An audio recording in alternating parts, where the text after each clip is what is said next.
Welcome, everybody. This is Doodtacular, where curiosity meets creativity. I am one of your hosts, Freeman, and joining me is my co-host, Colt. Hola. And today we're going to be talking to our special guest, AkiAndFam. And Colt here's going to read you a bio about who Aki is. All right. Aki is a dad of two and a husband of one. He started streaming back in 2020 with his daughter, Peach. They were named Aki and Peach back then. And then COVID happened. They grew their community over the years and strived to create a place that felt like home and people could come and feel like family. And then shortly after partner, they decided it was time for a rebrand and renamed to AkiAndFam. And now he has the whole family. He's got baby Aki on there. He's got Mrs. Aki on there. He's got everybody on there now. Big Destiny 2 streamer. Final Fantasy, does some other retro titles and indie games, and just likes to have fun, wholesome, family-friendly content, and shenanigans to boot. That's right. Welcome, Aki and Fam. Thank you guys for having me. Let's go. What an honor it is to be y'all's first guest. This is fun. Yeah, buddy. We're excited to have you on. So, Aki, I know your bio kind of introduced you, but I guess is there anything you want to add? And you maybe can go into a little bit of detail of what you do specifically on your stream, the type of content you create.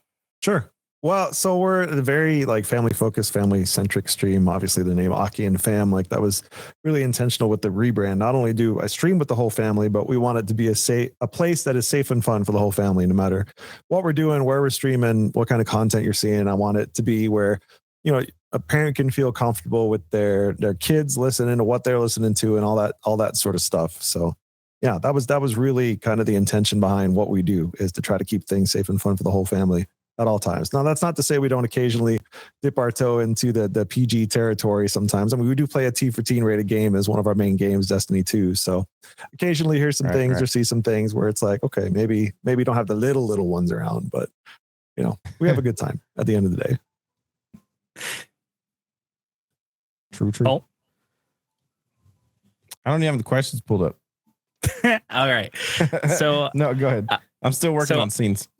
Aki, was there, I guess, what prompted you or inspired you to get into content creation? Was there a content creator already doing some of the family-friendly stuff that inspired you, or did you really just see a need and you said, you know what, I'm going to throw my ring in the hat? Yeah, I mean, it's kind of a combination of both. Several years ago, it would have been, I suppose, summer of 2019. I knew of Twitch. I mainly watched Twitch to get Overwatch League tokens. That was primarily the reason why I watched Twitch. But I would occasionally just do little silly streams and stuff for my friend who was studying for his PhD. We used to call it Pants TV, and we would broadcast our PUBG shenanigans and stuff, so he could just have something to watch while he was studying and all that stuff. But I never really took content creation seriously or anything. And then summer 2019, I read an article on Kotaku about God Squad Church. Most of us have heard of those guys over there. And then I just wandered into this dude named Susie Live. I wandered into stream. I was like, oh, this is really cool. And hung out and, first Twitch stream I ever subbed to, and, really got involved and plugged into what he was doing, and checked out several other different content creators, and kind of noticed that there was a need or kind of a niche that could be filled in regards to just kind of family-centric, family-focused content. And so early on, the vision was just I'm going to play games with my daughter. We're going to play retro titles. We're going to talk about fun facts and stories from these games, and just kind of relive childhood memories, by gaming with my daughter while, creating content. And at first my wife was like, you just want an excuse to play more video games. And I was like, well, no. But also, yes. Yeah. but with a purpose, right? There's a reason behind what we're trying to do here. And, initially it was just 2 nights a week. It was Mondays and Tuesdays. We would start at 5:30 and we would go for 2 hours, and the kids would go to bed. And over time that expanded to a couple additional days. And we would do what was called Aki After Dark, where I would go and I would put the kids to bed. Mama Peach would talk with chat, and then I would come back and we would play, Final Fantasy VII Remake or other titles where maybe you don't want the kids around necessarily. So you would have that kind of After Dark segment where you dive into the most serious topics, talking about mental health. It was crazy to me how many people online struggle with mental health and anxiety and depression, and just a variety, the spectrum of those issues. And we really started to grapple with those with people and try to be a source of light and encouragement in their lives. And so, yeah, that's kind of how things kind of evolved. And we used to be in a small bedroom downstairs, and now we're upstairs in our loft where you get all the stuff. You hear my youngest running around screaming occasionally, and then Peach popping in and out, animals running around, and you just never know quite what's going to happen, but it's always an adventure. So as a married dad who has young kids and is, trying to get into streaming, how hard of a sell was it to Mrs. Aki to say, hey, look, I'm going to try to do this because I think this is really important. Yeah. Like, what was that conversation like? Because I know talking to my wife, like, look, I have a 1-year-old. It's like, yes, I'm going to do this, but it's going to be time boxed, right? Because, they have to spend time with the family. But I'm also now going to spend this time not really with my family, but my wife is always in the chat, always there.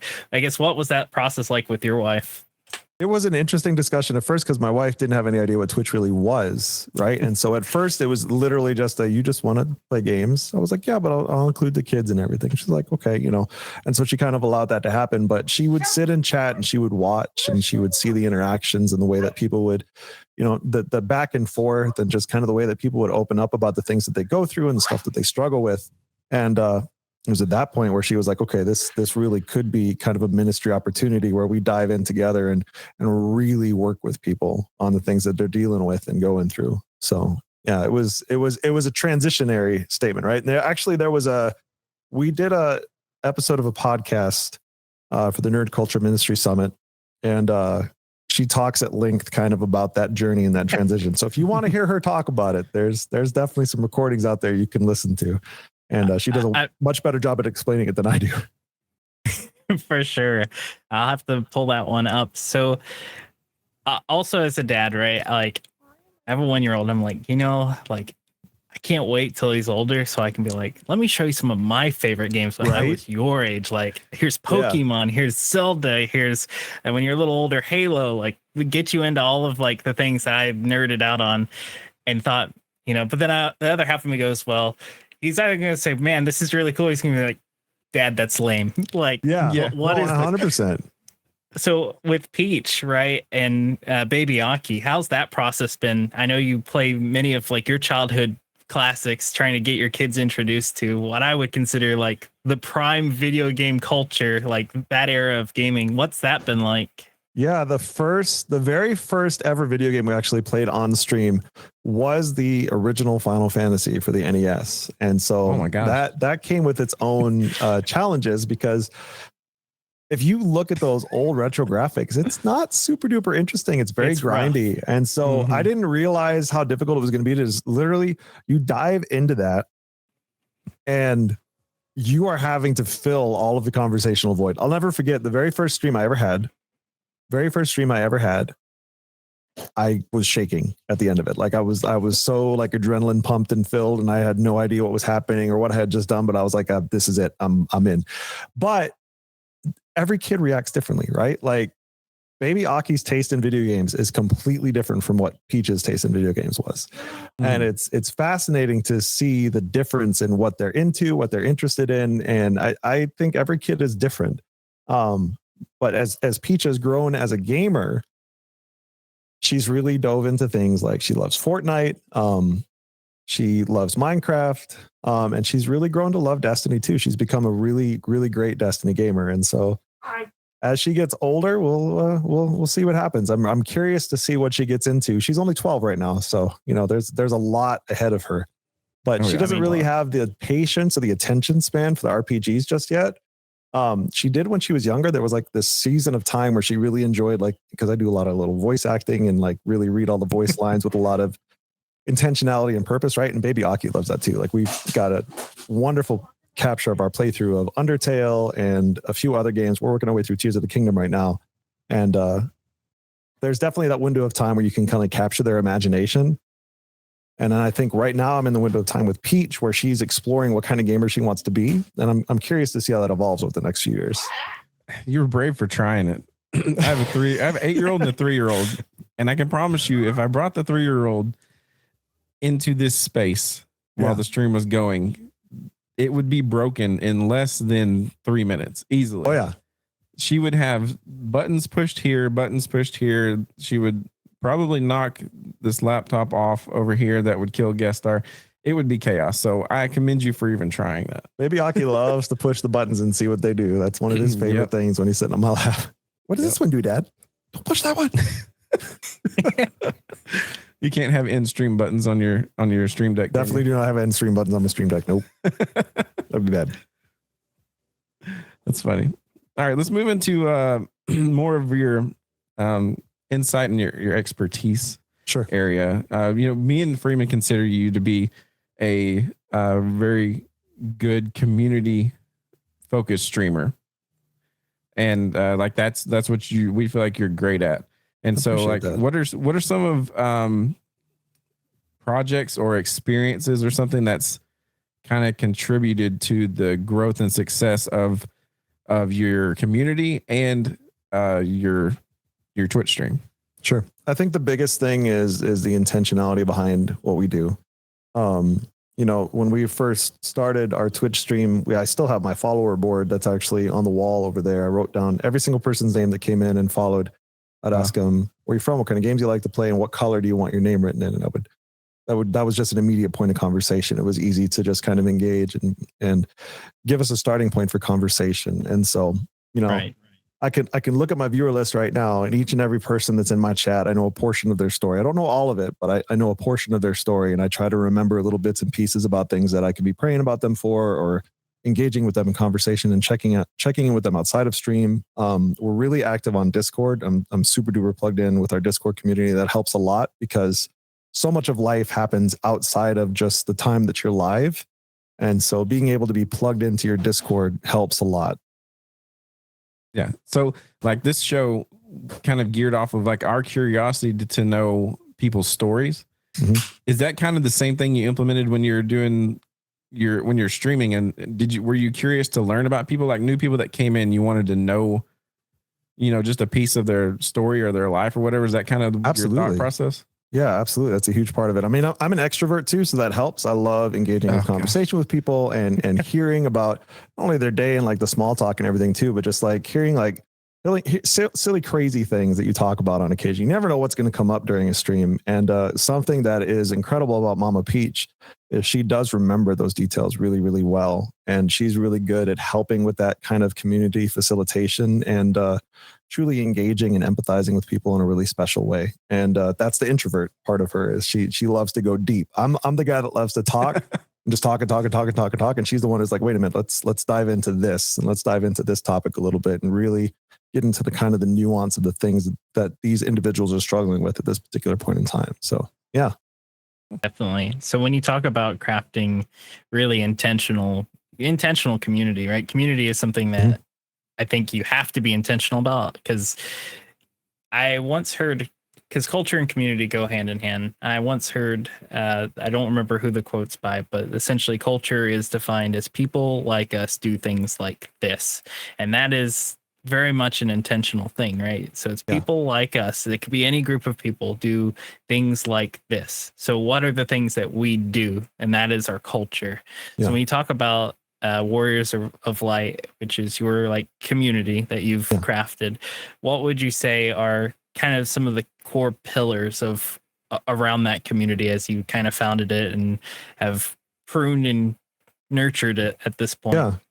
Well, I mean, at the end of the day, like it starts with me, right? Like I always try to have a positive, uplifting attitude. And that comes from just the fact that, as a Christian, there's an internal source of joy that's unshakable, right? Like no matter what happens, I know where my faith is. I know where my hope for tomorrow is. And that helps a ton with the ebbs and flows of content creation, because there are ebbs and flows to this business. If somebody had told me before I started how much it was going to hurt to watch some people that have been members of your community for any period of time to say, hey, you know what, I'm going to have either other things going on in life, or I'm moving on to other pastures, or you just don't hear from them. And you try to reach out, you try to, work with those people, and it hurts. It's hard to see that as someone who really truly tries to love every person that walks into the stream in the community. And so I kind of wandered away from the original response to my conversation, but it starts with me. It starts with, I even had this conversation today. I was like, we were having some interesting discussions about some things relating to Destiny 2 and some of the stuff that was going on. And I think at the end of the day, it is important for us as a community to, yes, have real and honest conversations about things, but also to keep things positive and uplifting and not delve into a lot of the toxicity that you see on the internet, because you can find that in any corner, any stream you want to walk into, you can absolutely find places to be toxic. Like it's not hard to find that. It's harder to find a place where you can truly be uplifted and encouraged and strengthened in that whole iron sharpening iron thing. I think that applies to stuff even outside of faith. Like I think just life in general, we can better each other if we come at things with that attitude. So, yeah. And you touched on it as far as toxicity and I mean, anything dealing with communities. Cole and I think, Aki, our background was we were two of the founders of God Mode Activated, which was a community. It was a ministry and community that was really geared towards doing ministry in the gaming field. And so, we had moments where lots of praise, everyone was really excited. And then moments where it feels like every hater just crawled out and said, you know what? All at the same time. Let's attack all at the same time. And the world is falling because, Colt and I were very much, if you get to know us pretty well, we're just always like level-headed. It is what it is, right? We call it as we see it. The ebbs and flows, we just stay neutral, kind of just float above it. Whereas most people, right, they sink into it. If there's negative, people tend to go negative way before they even think about being positive. If you're a Christian or not. Like that's not something I would sometimes argue that Christianity has a dominant place in being negative and contrarian, I think, because we have a tendency to argue and fight amongst ourselves. And something you said earlier kind of struck a chord with me is it's important to have, there are pruning moments in every community. You have to identify the bad actors and you have to say, listen, if you can't fall in line with X, Y, and Z, then I'm sorry, but you're going to have to leave. We've had to kick people out of our Discord. We've had to ban folks, and that's not an easy or simple discussion to be had, but it is important for the health of any community to have that pruning process. Right. Definitely. I mean, and it's even more interesting with all the recent conversations around some of the changes Twitch is making regarding what banned viewers can see. And then not to mention just the conversations around Twitter or now X, right? Talking about the whole block feature. Never and X, everybody. Always Twitter. I know. I'm never going to refer to it as X because people will be like, what, X marks the spot? Like, what are we talking about? A map? It's funny to me, too, not to go down the rabbit hole, but it's like X has so many awful connotations on the internet. Why did you have to pick that specific? Like, come on, man. Anyway, he paid for the name. I guess he wanted to use it. Boy, I guess so. Yeah. So it's crazy. I don't even remember where I was going to go with that, but you know what? That's fine. Rabbit holes are speciality. Yeah. So you talked about a little bit about your journey. What was the journey like to Twitch Partner, which Colt and I, we've talked about previously before. Twitch Partner itself is a huge achievement. When you look at the total volume of streamers there are each year and how many streamers go live and stream in a given year and how many are actually partners and how many get accepted to the partner, that is a very elite club, right? You have to really set yourself up for success to even get to that threshold because they've not made this simple. So that being said, you are a Twitch partner, Aki. That is something that like Cole and I are like, that is extremely impressive. If you have a resume, that's like the most impressive thing on there. So as far as that journey goes, what was that like? Because it's not something that happens overnight. Yeah, there was a lot of intentionality behind it. We knew it was one of those things that was really, really cool. And again, all glory to God, really, really grateful for the privilege of being able to be on this platform and to be able to speak the name of Jesus freely and openly and have people come and respond to that in an encouraging way. And to watch the metrics slowly go up, like we did it intentionally. There was a lot of work that went behind it. We got really creative and crazy with our incentives sometimes, but all in all, I'm just incredibly grateful and humbled that we were able to accomplish that. I will say it was a grind. and it was really, really challenging. And we were denied on our first application. Not everybody gets partner. I think it's very rare to get partner on your first application. Especially now. so. It seems like we see people post that they got denied at least 3 or 4 times before they ever get accepted. We ended up getting accepted on application number 2. We were able to hold consistent numbers, and the community really rallied together and believed in the cause. And yeah, it's been really, really great. The thing about Twitch partners, it's such a pinnacle achievement. Then it's like, okay, now you have to pivot to what's next. And so we've spent a lot of time trying to diversify our content and focus on other things other than just maintaining X amount of numbers on Twitch, because like you said, you know, it's a huge achievement, but there's also a lot of controversy with things that have gone on with Twitch, and you never know what tomorrow's going to look like. I mean, we all have learned the lessons from Mixer, right? And seeing the death of a platform, we're seeing kind of the meteoric rise of Kick. It'll be interesting to see what happens with that, with the, I don't know. Like for me, I feel like Kick, there's a carrot out there someplace that I'm missing where the source of the carrot is coming from, kind of thing. Like I'm like, yeah. There's something we're gonna find out later down the road. I'm saying this right now. It's on recording, so you guys can refer to this later date. There's something we're gonna find out years down the road. It's like, oh yeah, all these streamers that went over there and chased that carrot, they got their bag and it was worth it. But now you got to come back and you got to rebuild elsewhere. Right. Yeah, that's been our thought. Like some things you look and you go, that's a little too easy. And Kick is like, it's a little too easy, a little too convenient. I mean, the things that they're doing, you know, it is what it is. I mean, you know, it is. What I said was a hot take. What you said is not a hot take. I'm saying what I said just now. It's definitely very much off the cuff. But I have massive respect for those that are going over there, attempting to build a community on a new platform, because it is incredibly hard. Anybody who has ever done any content creation for any amount of time will tell you it is hard to build a community. It is hard to get people come to your stream. It is harder to get people to stay in your stream. And so for those that are over there, especially for my fellow Christian content creators that are over there repping Jesus and doing it well, more power to you guys. Keep at it, because the platform needs people like you. Every platform needs people like that.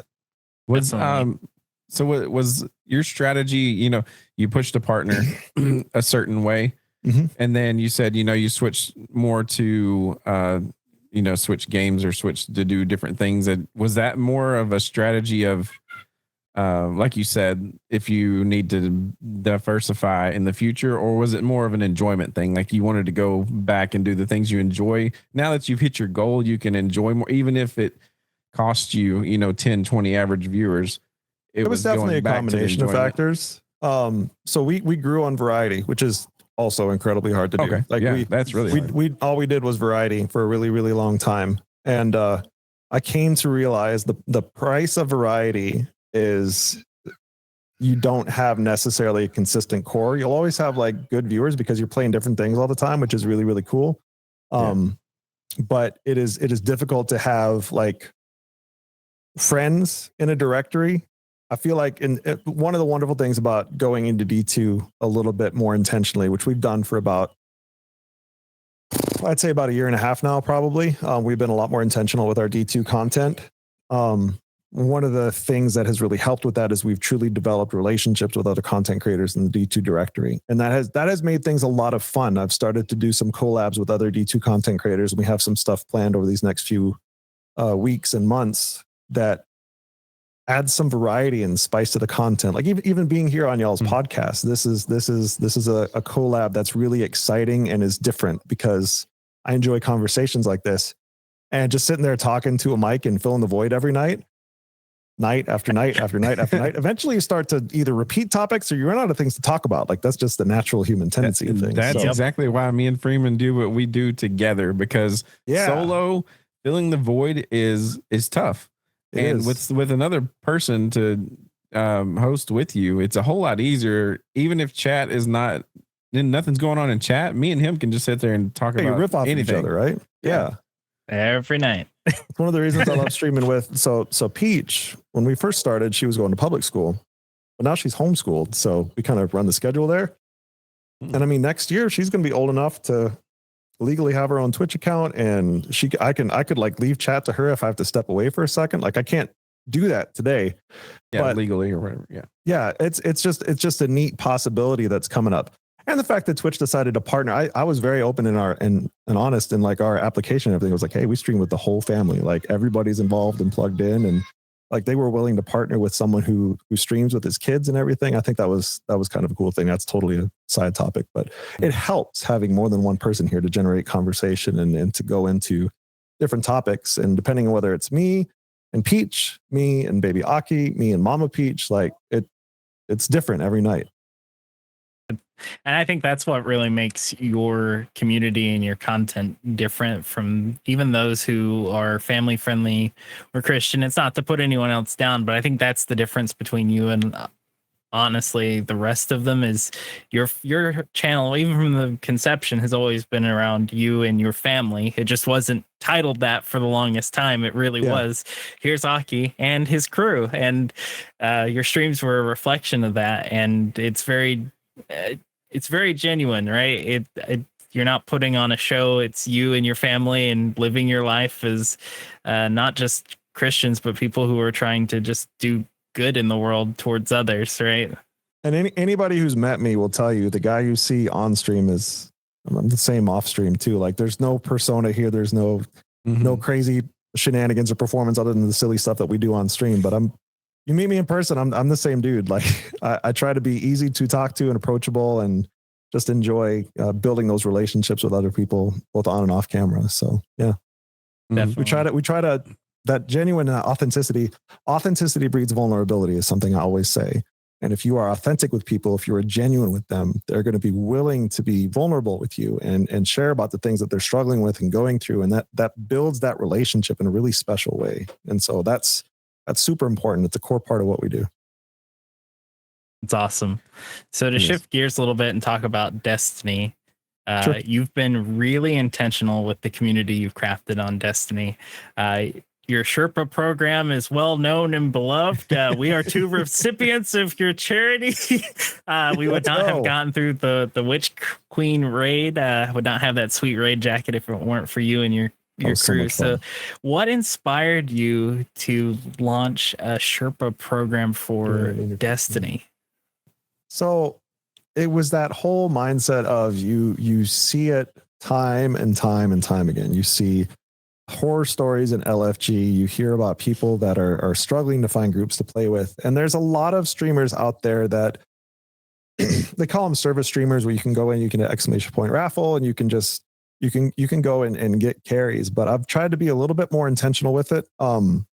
Kind of what I'm trying to do right now. This is actually a video. I actually recorded a video before stream tonight about it. I'm not happy with how it turned out, so I'm going to re-record the video later this evening. But I am working on what I call a Sherpa Academy. And so it's that principle of multiplication. Like I can only carry so many people through content, right? So I want to build and breed an environment where we are teaching other people how to be teachers and to create what I call literally the Sherpa Academy.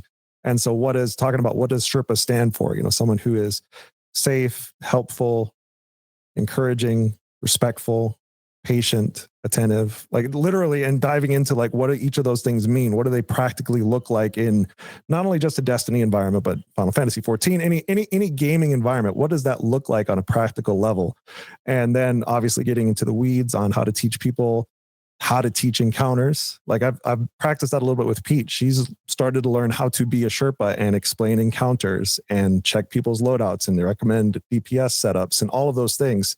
So I want to, after this next day one raid series, we're going to have one night a week where we bring in either existing Sherpas and teach them new stuff, or people that want to become Sherpas and teach them, proper ways to Sherpa people through content. And so I just feel like that's going to help not just our community, but the community at large, breed more people that can help other people in a healthy, respectful way.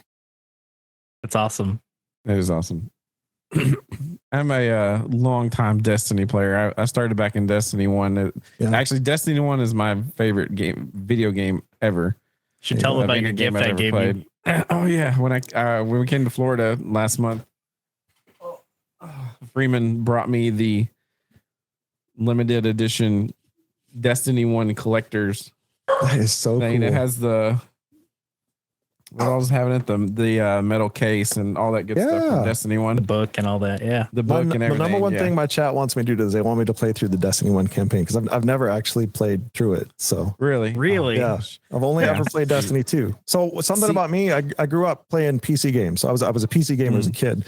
So it was only ever like mouse and keyboard. That's how I learned growing up. So I'm not very good with controller in FPSs. I had to borrow a buddy's Xbox to play through Halo 2 because I had Combat Evolved for the PC, and then Halo 2 was a Vista exclusive, and nobody wanted to play on Windows Vista. Come on.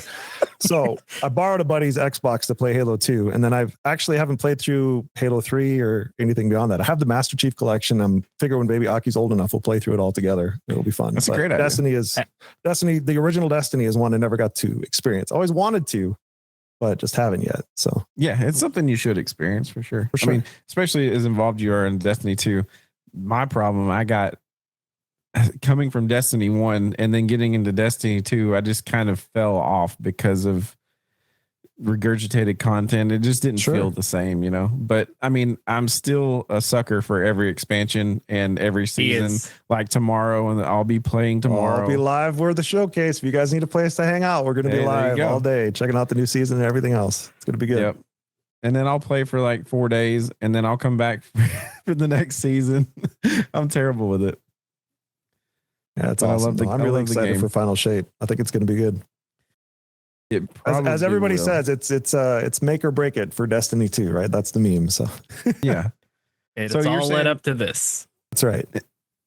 You were talking about with Sherpaing people, like so you said like what inspired you to start was it was just the lack of people, like the amount of people, like you said, with bad experiences or that just couldn't find a team. Because I went through, especially Destiny 1, like you had to LFG on the website, add people to your friends list, get it all like I was so excited after a little while. We finally found 6 people to have a set raid team, and we just raided together every week on all 3 characters. And that was the best thing ever because we didn't have to LFG everything.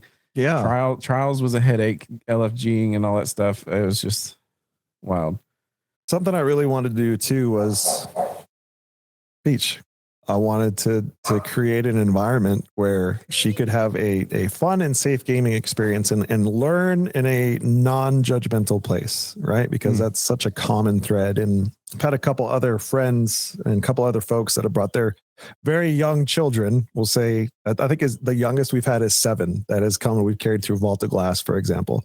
And just to create an environment where parents can feel safe bringing their kids in, coming and going through and clearing content without worrying again about the toxicity of the language or any of the things that you might normally get out of an LFG group, was really important to me. And so that was definitely an aspect of it was, hey, I want to share my passion for this game with my daughter and also let her learn and become a gamer of her own volition. So, yeah. Yeah, it's awesome. So to switch gears a little bit and talk about just advice, lessons you've learned over doing, because I think experience is the greatest teacher above all. Sure. You know, you get your hands, your feet dirty, wet, whatever the expression is, right? And you just kind of stumble, right? I think one of the biggest things you can do is learn from. My parents always taught me, it's, you know, learning from your mistakes is important, but learning from other people's mistakes is even more important because then you can avoid the mistake. That's so that right. being said, so that's a military thing. You go through basic training. That's why they make an example out of the people who screw up, right? Because then everybody else learns now, don't goof up like that. Don't do that. Doofus over there. That's a good point. Exactly. So what would be a piece of advice you wish someone would have told a younger Aki before he got into content creation and community leading? Yeah, I would say focus less on the numbers and focus more on the relationships. Early on, I know when we had some success, it was really easy to let like a low or an off night kind of get in my head. And that's just the ebbs and flows of content creation. There's going to be nights where things pop off and it's crazy and everything's good and life's great and you're riding this crazy, what's the word for it? Just endorphin high, you know, off of the attention, all the stuff that you get from having a really awesome popping night. And then the problem is the very next night you might have half or less that. And then all of a sudden it's like, oh man, nobody likes me. Nobody likes what I'm doing. I'm worthless. I'm a failure. And it's not the case. It's just the internet is fickle. Twitch is a fickle beast and people are fickle. Yep. And that's a struggle. The other thing I would also say is something that somebody said to me one time, and I've reflected on a little bit, is pay attention to the people who are in content creation around you or getting into content creation around you at the same time. And in 2 years, look back and see how many are still doing it. Because it's hard. Yeah. It is a mentally grueling thing to do. And not everybody's meant to be in front of a camera. There are so many aspects to content creation. There's thumbnail generation, there's SEO, there's editing, there's scripting, there's all sorts of things that go into content creation. Not everybody necessarily has to be in front of the camera to create content. Some of our best friends that I love, I mean, Soda Crafter right here made this, and I use this every single time somebody resubs. I hold this thing up and I'm like, hey, thank you for taking care of your chocobo. You know, there's all sorts of ways to create content that aren't necessarily in front of a camera. One of my very good friends, her name's Irk. She does leatherworking and she never shows her face on stream, but she has her leatherwork out on a table and you get to watch the intricacies of doing leatherworking. It's so cool. So finding your niche and focusing on that and really honing your craft in regards to that is important. Nice. Awesome. So this is probably going to be like a dual-sided question, and it goes, I think, well with the previous one. What do you think your biggest what you would consider your biggest success, and what would you also consider your biggest mistake in the process or the journey? Biggest success is definitely Twitch partner. We actually hit Twitch partner with less than 2,000 followers in just over 2 years of streaming. That's an incredible accomplishment. Would not be possible without the community that we have. Like, they're just some fantastic folks. Biggest failure, biggest struggle was definitely letting myself get burned out. It's very easy to do. About a year and a half ago, I experienced heavy burnout, and like, just real talk, almost shipwrecked my marriage, like just almost wrecked my whole family over it. Like, it was an absolute mess, and didn't talk about a lot of that publicly. We talked about a little bit of it publicly. We played some of it out. Like, we talked about how my wife and I went to a marriage intensive and we really worked on some things. And at the end of the day, for me, I needed to learn to be obedient to what the Lord had for me and not try to push things or force things to be a certain way. Because life, if you try to make life look a certain way, it's only going to end in disappointment, because at the end of the day, being obedient to the Lord above all else is what matters. So, right. No, absolutely. And I think I'll just speak to what I see without getting specific, because it's a common struggle I see many creators who have young families trip up on. They say they have a priority stack. Mm-hmm. And what ends up happening is this carrot, right, of Twitch partner or Kick verified or YouTube partner, that carrot becomes more elusive than the most precious thing they have, which is their family. And so they'll literally risk everything for this biscuit that is, for most, never going to be realistic or obtainable. So I guess, I appreciate you being vulnerable with us and sharing that, Aki. I guess, what would you say to those creators, right, who have young families and want to do this? Because for some, and it can be a very productive and life-changing thing, right? Absolutely. But what would you tell those people who are, starting to get into this and they have kids and they're trying to figure out, well, what do I do? How do I commit? What should my priorities be? I will say, at the end of the day, if the Lord calls you to it, and this is speaking strictly to Christians at this point in time, if you feel like the Lord is calling you into content creation, which is a very real thing, and I think it's important to acknowledge that, if you feel the Lord is calling you into content creation, the Lord will also call your family into it.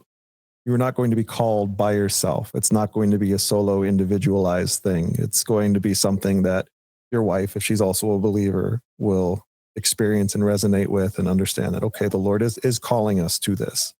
And, there are ways to get the family involved and on board. that makes sense. But never, ever, ever neglect the first thing for something that's a secondary priority. Because at the end of the day, if you neglect that first thing, whether that's your devotion to the Lord or your devotion to the family or the devotion to what he has given to you, I mean, we see it time and time again in scripture. Eventually things will crumble, things will fall apart. It will be messy. It will be painful. It will not be worth the cost. Christ isn't the foundation. Yeah. Amen to that. It's true. Yeah, that's something a lot of it would be a hard pill to swallow. I think for a lot of people that we see, especially in our circle, being in the Christian family friendly circle overall, that would be a tough pill to swallow, because I would dare to say there would be a good amount of people that would hear that and say, dang, that might be me. Maybe I didn't. The question is, are you making streaming an idol? Are you making content creation an idol? If you're making it an idol, if you're worshiping at the altar of content creation or streaming, you might want to revisit that a little bit. Take some time, take a step back, be honest about that, and take inventory of what is going on in your life and what is more important. And as you said, if your spouse doesn't resonate with the same thing, that may be your God, reaffirming to you that this is not where I told you to go. Yeah. And like I said, that may be a hard thing to hear for a lot of people we know. It is. It's incredibly hard because it's a ego bruise. It's your pride. But at the end of the day, God doesn't care about your ego. He cares about you being obedient to what he has for your life. Right. Amen. And even to that, right? I very much believe that God, we have seasons in our life, right? Seasons that come and go, right? A season has a definitive start and a definitive end. And some people just don't know when the season has ended. And they're still stuck. That'll preach right there. Some people don't know when the season has ended. Yeah. I've used the analogy many times when we've talked about this, is that like when you're growing up as a kid and you play sports, eventually you hit a stopping point, whether it's after high school or after college, to where the next level says, I don't want you anymore. Yep. And it's done, but with content creation, there's no stop like that. There's never a point of somebody goes, okay, you're not good enough to go to the next level. In content creation, you can just keep making for the next 40 years to never have an audience and waste all that time when, God may have been telling you 40 years ago, this is not what I'm calling you to do. Yeah. And I mean, at the end of the day, only the individual can make that decision, because it's between them and the Lord, right? Because that person may stream for 40 years and one person may come to know Christ through what they've done. And that at the end of the day, is that worth it? Yeah. That's between them and the Lord. Yeah. I think so, but Absolutely. That was our mentality with God Mode Activated. We said if all of our effort and time and money went to even plant the seeds for one person to come to know Christ, then it was all worth it. And I still believe that was the case. We knew it was a seed planting ministry, and so we tried to be faithful as much as we could. I think y'all were incredibly successful with that. There were tons of valuable ministries and resources that came out of God Mode Activated, and I think it blessed a lot of lives. I know it blessed mine. So I can tell you it was surely a blessing for Colt and myself to be able to see, honestly, the new organizations and creators inspired to come out. Because like your story you shared at the beginning, right? You got into Twitch and you saw Susie and God Squad, and you immediately, I swear, every Christian creator goes, I got on Twitch thinking, there's not Christians on Twitch. And so I started streaming, and then I found Susie and I found God Squad. And then I was like, wow, there are others. And I swear, so many. It's crazy. Colt and I have heard probably 1,000 creators tell basically the same story, because it's true though. And it is. It's interesting because it says a lot about the impact you can make as a small creator who is faithful in this space and doing it for the right reasons, not just because. And we've seen some actors who get in and they go, this is a very influential group, right? I can come in, I can say the right things, I can make the right noises, and people will follow me. and because I'm a Christian and I'm looking to gather other Christians. Mm-hmm. And so it's just interesting. Like that's been our take on just watching how the whole scene has played out. And now it's kind of settled, right? Where there are some mainstay players who have been in it for a while, and there's still some new faces, but it doesn't seem quite as invigorated as it was maybe 2 or 3 years ago. Well, COVID stopped. Yeah. Ish. So that definitely, I think that played a role in it, right? There was a huge explosion when COVID, we happened to start before COVID. I'm going to put the hand up there. We started before COVID, but literally a month after we started, the whole world shut down, and it was like, oh, well, I guess we're going to stream more because we can, and we can't go anywhere. So why not? That definitely played a part in our formative years. Absolutely. And it is 100%, I would say today, way harder to start streaming than it was 2-3 years ago. It is. I think the bar has gotten so high for what people expect.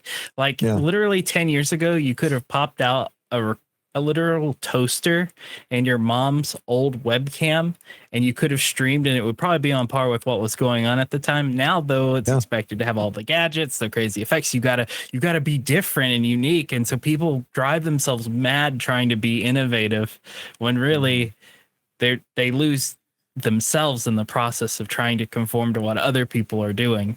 And that's I will say unique. This: if you are thinking about getting into content creation, you do not need all of this to get started.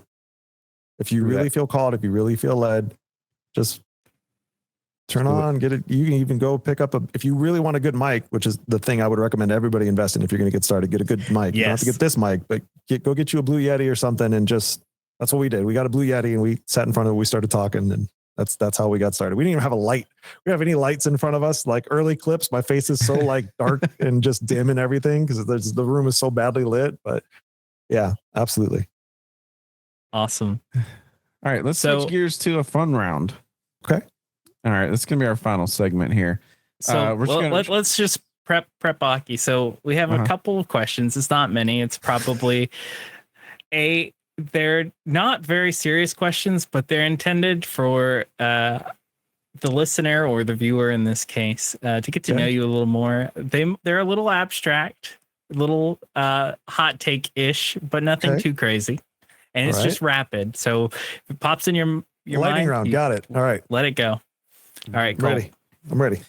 All right. First one. What is your favorite video game of all time? Chrono Trigger. Chrono Trigger. Never played it. Oh, sorry, man. I played through it with Baby Aki. It is a legendary RPG from 1996, I believe, for the Super Nintendo. Tells an incredible story, really relevant to me. I think the reason I identified so strongly with that as a kid is because one of the main characters goes through a lot of bullying and other things, and so it's definitely an all-time favorite. Nice. All right. The best question: why corgis? Because of the butt. Because of the butt. Of course. Absolutely. Of course. Come on, man. We thought it was the little legs. Yeah. Chris, where you at? Are you around here? Yeah, demand corgi. Come here, Pop. Come here, boy. Come here, boy. Here we go. That's a literal question on our list. Why corgi? Yeah, we just said why corgis. Yep, it does have the butt. Oh, absolutely. Oh no, I my headphones. Oh no. Take him, corgi. Take him and run. I'm back. Oh, welcome back.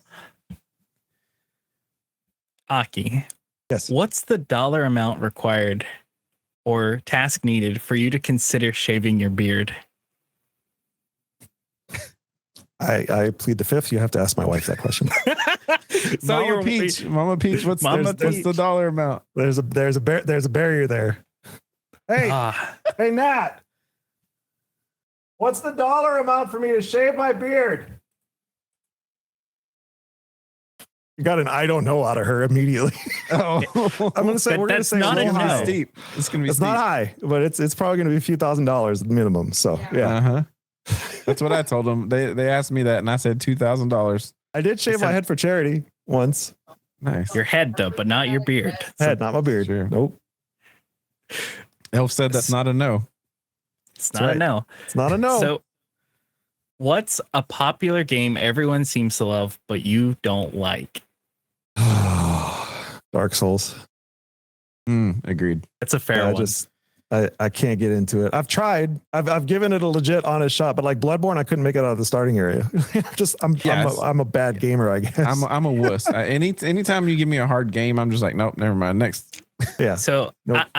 I'm a little bit of a glutton for punishment, but I don't understand why people enjoy that type of game. Like you have to enjoy just being mad. Oh, absolutely. Like all the time. where's the fun? So I recently I picked up all of the old Call of Duty games and have been playing them through on veteran. And if you've played like Call of Duty from 2003, which Call of Duty 2, I just finished it on veteran. Okay. My wife has heard me scream so many times at dying just because it's like, oh, you didn't move fast enough. You're dead.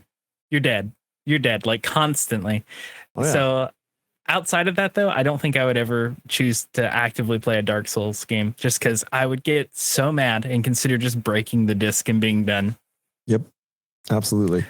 And So, Aki, in your opinion, are esports a sport? Yes. Why? Yes. The athletes in esports have to spend an extensive amount of time training and practicing and understanding paths. And I mean, it's no different than a running back memorizing a route, right? You have to memorize map placements and locations and areas to peak and where shots can be coming from. There's all sorts of things that go into high level play, especially in games like Valorant or even Overwatch. Like there's tons of strategies that go into and knowledge that goes into the different characters, encounters, and all sorts of things. And so, yeah, I absolutely think that esports are a sport. I also think you age out of it. Like I'm past the age of being able to compete as an esports competitor. So that's Maybe okay. My reaction time is not fast enough. we should have a senior esports league. There we go. I'm down. I will I'd head be that down up. for that. Absolutely. All right. Famous question here. Answer carefully. Is a hot dog a sandwich? Wait, this is the first one you stumped me with. I mean, just saying. It's philosophical. Is a hot dog a sandwich? I'm going to say no if the bun is intact. If the bun is split, yes. That is the first time I've heard that question. That's I an mean, that intellectual answer take. to that question. That There you go. you thought It's a about good that. Good. answer. I'm not even mad because I mean, I would say yes, it's a sandwich. But now that you bring that point up, I might switch my answer to that. There you go. So this one, I'm sure it will rattle a few people. How do you pronounce the moving images known as .gif? GIF. Thank you. It's a Thank GIF. you. It's a GIF. GIF. Yes. It's peanut butter. graphical interchange format. It's not giraffical? No. It is no. giraffical. Giraffe Yeah. starts with a G, so it's a GIF. Oh, man. It does. GIF. GI. Yeah. I will die on this hill. You Absolutely. can't un-English GIF. me. My wife's an English teacher, and she'll probably disagree with me. We're on the final three questions. Colt, Another one. Why do you give me the controversial ones, Freeman? Oh, boy. Huh? because it's fun. Okay. Does pineapple belong on pizza? Thank you. Yes. Thank you. We all can agree and come together in unity on that. That's right. Should start Can a I guild drink? called No Pineapple on Pizza. Can I? That is a great name, actually. It is. All right. Someone don't take it. No, they'll all steal it now. That's right. Oh, they even have a chat emote for a Chat's pineapple on mad at pizza. me. You know what? That's okay, Chris. It's all right. I love you too. So, what do you put in the bowl first? The milk or the cereal? Cereal. Anybody who puts milk in before their cereal cannot be trusted. They I can't. agree. They're psychopaths. Completely agree. Yeah. There's a mental dysfunction there if you're putting your milk in and then your cereal on top of it. Absolutely. 100%. Thank you. All right, Freeman, give him the last one. So it's the second to last. Okay. Is it wrong to wear socks with sandals? Ooh. See, You do this, don't you? I am a father. I'm a dad. Oh no.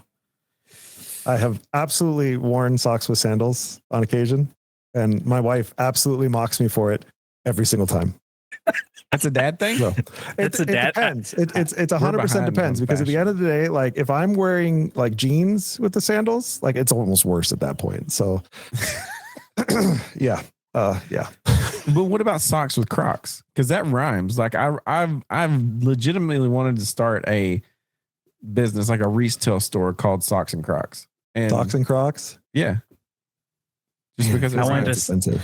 I wanted to start a business that sells Croc accessories, but someone beat me to the punch. They You want did. to sell Crocs and Crocs accessories? Okay. Final question. Should people consider subscribing to this podcast? People should 100% subscribe to Doodtacular's podcast without question. You're supposed to say no, they shouldn't. It's a bad idea. What? Come on, man. I'm the first guest. They better subscribe. That is That's true. true. We That's want them to true. hear That's this the only one, and then they reason. unsubscribe. That's No, right. no. All right. Well, that's all the questions we have. Are there any final words or wisdom you want to part with our guests now or in the future? Yeah, plug all of your stuff. Let them know where Yes, to find you. All sure. that good stuff. So if you guys ever have any questions about content creation, you want to talk about building the community, you want to come pick my brain, I always tell people my DMs are always open. And I mean that. I mean, hope you guys can attest to that as well. And anybody that's in either chat or anything can attest to that. I do my very best to respond as quick as I can. I can't always get it as quick as I'd like because I do work full time. I do create content and I do have a family. So those things, kind of come before everything else. But yeah, I love to answer people and help answer questions where I can. And my name is Aki, part of AkiAndFam. We're AkiAndFam on all the socials, even Blue Sky now. I finally got a Blue Sky invite so I can escape X or Twitter or whatever it is. I'm not going to actually do that because I have too many people over there. But yeah, Twitter is my primary posting place outside of Twitch. We're also pushing for a YouTube partner. We're closing in on that, which is really, really cool. We might hit that before the end of this year, which Very is super nice. duper neat. And we've got some really cool and exciting stuff happening in the Destiny 2 space. And so if you play Destiny 2, you need a wonderful place to come where we love to help Guardians of all ages and abilities clear content. Come through the Twitch stream. And we're also on TikTok, which we are trying to put a better focus on. But yeah, that's it. AkiAndFam on all the places, all the things. You heard him, folks. You need to subscribe to this guy. He is honestly someone I admire personally. Just, like you said, Aki, you're one of the few creators who chooses to work full time. A lot of people, they would find ways to just jettison their job as quickly as possible, whether that means putting their families in jeopardy or in a lower lifestyle. You've made a choice, at least that I've seen, to work full time and build a dedicated, intentional community while also being intentional with your family. And it's something I respect. And I hope to one day maybe get to even some semblance of that where I have that figured out. So, and I appreciate you taking the time today to talk to us, be our first guest on this show. Thank you guys for having me, man. It was a wonderful time. I love to visit, interact with people, and just to what you just said, just keep chasing what the Lord has for you. And if he's got it for you, he's got it for you at the end of the day. And you just got to just chase him and be faithful. You've got this. Absolutely. Amen. And we'll be looking for you when the final Shape Raid comes out. Absolutely. If you need a place to come hang out and watch that, Peach and I'm sure we played through the Lightfall campaign on Legendary together, just me and her. And we have a super cool dual stream setup. If you've never seen it, you should come by and see it sometimes, where we're going to be doing really the cool. final shape through on Legendary also. So yeah. Awesome. Colt, any final words? Nope. Just thank you again for coming on and chatting with us. It's always a good time talking to Thank you guys. Love you both so much. And thank you guys for having me as the first guest. Really an honor. Appreciate it. Likewise, Aki. God bless. God bless you guys too. Have fun. Doodtacular.